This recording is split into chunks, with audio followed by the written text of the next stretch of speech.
My congratulations, this day has finally come.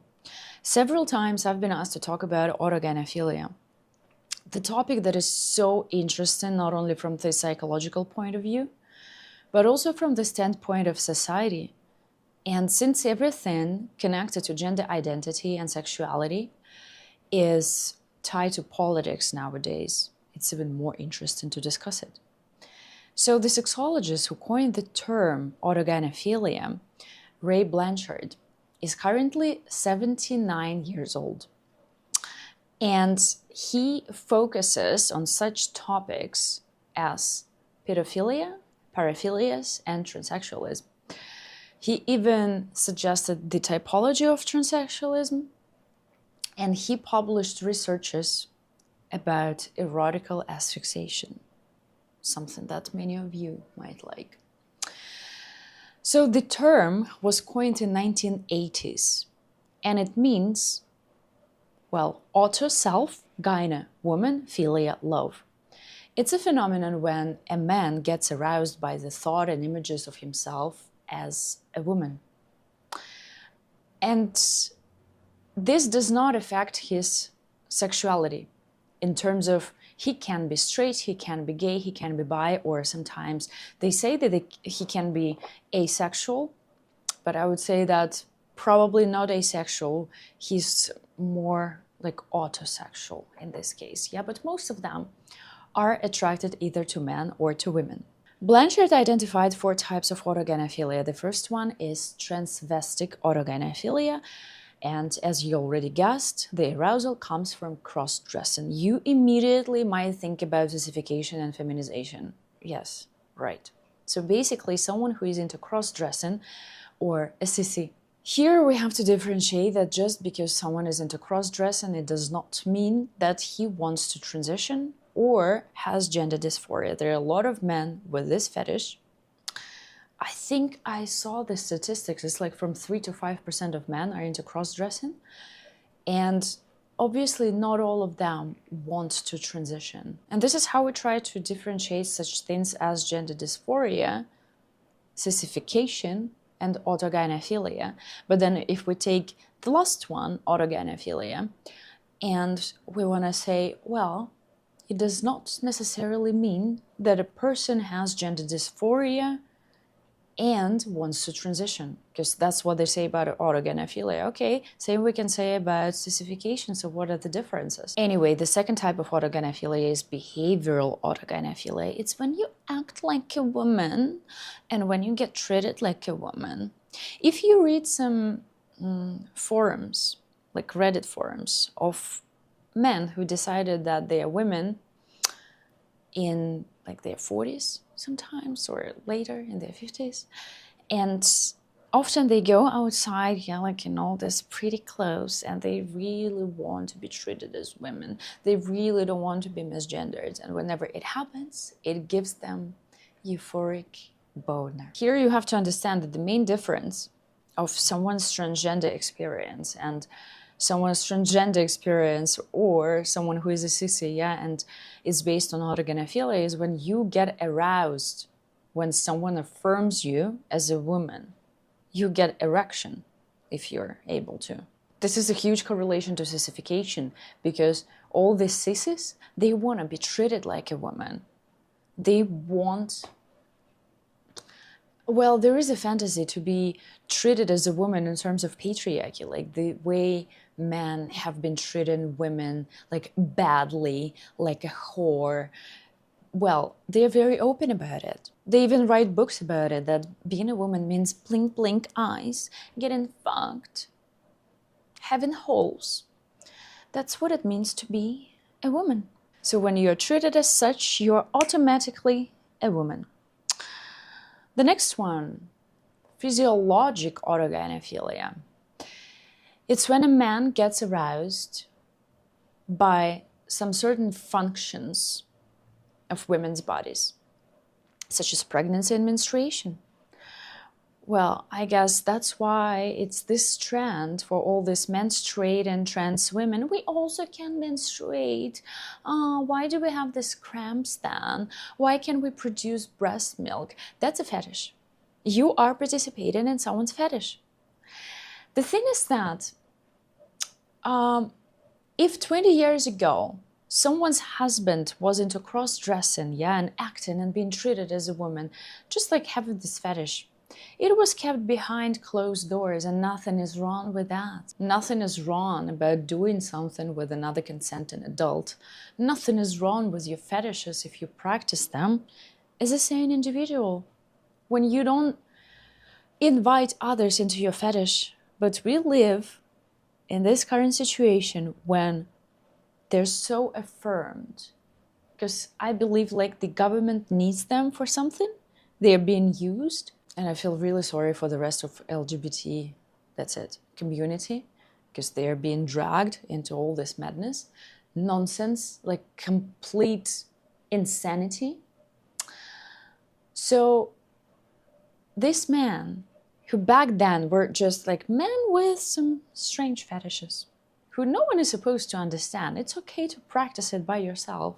No one is supposed to understand that. But now they're affirmed. Now they're standing brave. Now they're women. Now they get told that their paraphilia makes them a woman because, well, that's how you feel, right?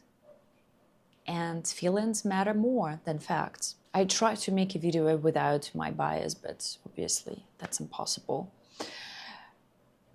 At the same time, you wouldn't be asking me to make this video. And I think it's quite important to, well, to still understand that you are supposed to live in reality. No matter how you feel, you will never be a woman and you will never understand what it means to be a woman. Okay? And the last type of autogynophilia is anatomic autogynophilia, is when you, as a man, get aroused by the thought that you have female anatomy. Yes. Immediately, you may think about all this very interesting costumes, props, yeah? When you get locked in this tight suit with female anatomy and you touch yourself, just go to a mirror and look at yourself.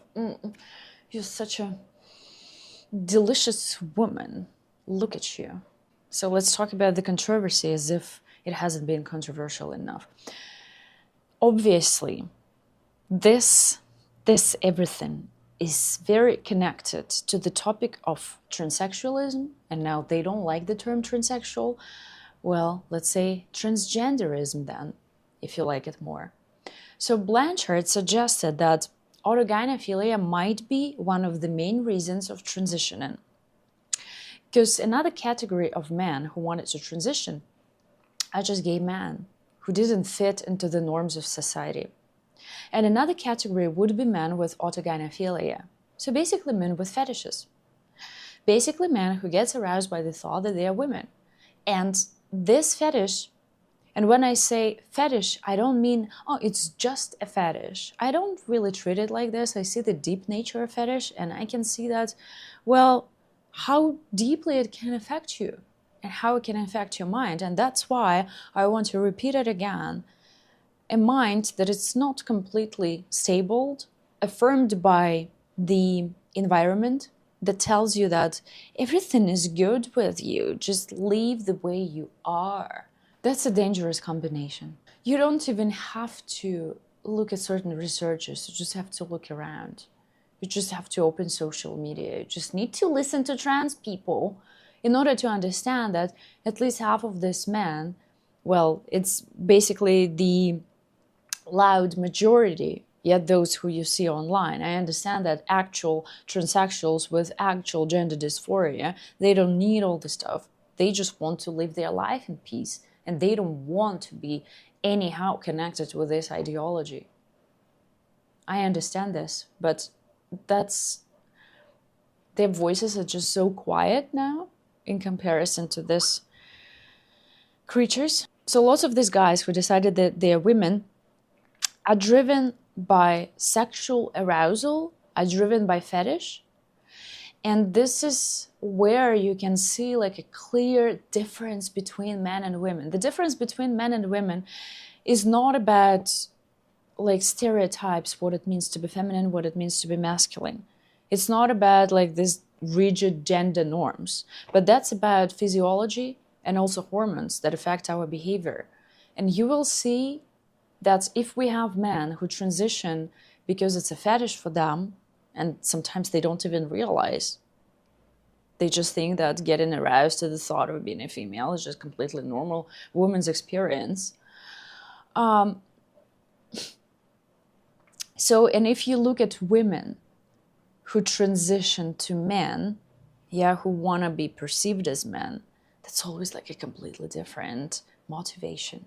Often these are lesbians, often these are girls who don't fit into the gender norms. Sometimes these are teenagers whose puberty hit hard, and all of a sudden all boys start paying attention at you because your boobs just grew overnight. That's how it feels when you are a teenager. You finish one school term, then after summer you come back and you already have breasts and you don't want to have them. You don't want to have this attention. You don't want to be perceived as a woman. This is a deeply sensitive topic, and I think that all those people who tell these girls that they are boys after just like one consultation at the doctors, those people who prescribe puberty blockers to them, those people who, perform surgeries on them, double mastectomy, those have to be in jail. Getting back to criticism and the perception of people, of this term. Obviously, the proponents of the transgender ideology did not like this term. They don't like this term because to suggest that, someone's identity is based on a fetish, it sounds like an insult, and it's often used as an insult. And this is something I don't like to see when radical feminists, when TERFs, they start calling every transsexual autogynophile. Like, that's a bit far from reality. And I think that people with gender dysphoria and people who transitioned should be treated with respect, basically. It does not change their sex. It does not change their reality, but we have to treat them with respect and dignity. But at the same time, it's so complicated because I understand women's reaction as well. Just like everyone is fed up with this, and lots of transsexuals, they don't speak up. Lots of people in the LGBT community still cover up for all this, a bunch of insane people. Lots of them are just afraid. Some of them think that they owe them something, and some, they don't want to be bothered. But there are several transsexuals who stand against gender ideology, and even they get criticized by TERFs. So one side is that you reduce it to the fetish. But the initial idea wasn't to reduce it to the fetish, but to understand the nature of transition in men. Because you don't see it in women. It's only in men. And if you look at the kinky world, men have more kinks than women. And men have so much more paraphilias and perversions in comparison to women. So are we going to disregard this? Especially when it comes to such things as gender identity and sexuality? And here comes the second side. They don't want to be stigmatized. They don't want to be seen as someone sick. Well, I don't believe in complete destigmatization. I think that it can be harmful. I've said it many times. And this is what Blanchard said. I just came with some quotes. So he said that trans people should be considered as whatever their biological sex is, plus the fact that they are transsexuals. He also rejected the idea that treating gender dysphoria as a mental health condition or mental health disorder adds to the stigma against trans people, and I agree with him. Absolutely. Also, another thing he said 1 year ago on Twitter, it's irrelevant whether a man can become a woman or vice versa. What's relevant is whether individuals tormented by the desire to be the opposite sex are happier when they present that way, and whether or how much the majority of society is willing to accommodate this. Okay, that's it for today. Here is my free Telegram channel, which I created recently. Here I'm gonna be posting everything that comes to my mind.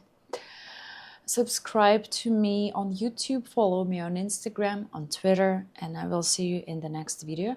Also, share what you think about this topic, and if you are brave enough, I would like you to talk about your experience with autogynophilia, because I know that you are watching this video. I know that. And I would like to add that me being harsh about this topic, it's only because I'm pissed. I'm pissed that this is something that allows men into female spaces. It allows men to gaslight women, and that's just another form of male violence. But if I look at this as just a fetish, and I just said just a fetish, even if I said that it's not just a fetish. Yeah, if I look at this as a fetish, and also, especially if there is gender dysphoria in addition to it, I have all my sympathy for you. I just hope that you stay sane and safe and not affected by propaganda and ideology. Yeah, and now definitely that's it.